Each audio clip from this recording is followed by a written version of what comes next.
CITU రాష్ట్ర committee పిలుపు మేరకు తల్లిబిడ్డ ఎక్స్ప్రెస్లో పనిచేస్తున్న కార్మికుల సమస్యలు పరిష్కరించాలని కోరుతూ జిల్లా కలెక్టర్ కార్యాలయం వద్ద సోమవారం మధ్యాహ్నం 3 గంటల సమయంలో నిరసన కార్యక్రమం నిర్వహించారు.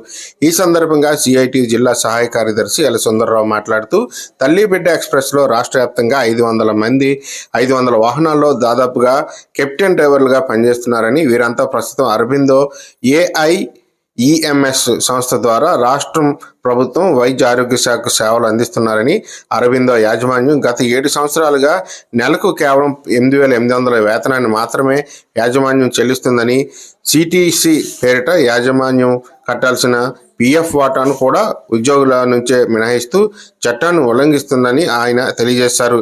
ఈ మేరకు సుమారుగా 12 సమస్యలతో కూడిన వినతి పత్రాన్ని అల్లూరి జిల్లా కలెక్టర్ కార్యాలయంలో అందజేశారు. ఈ కార్యక్రమంలో సిఐటియు నాయకులతో పాటు తల్లిబిడ్డ ఎక్స్ప్రెస్ యూనియన్ సభ్యులు పాల్గొన్నారు.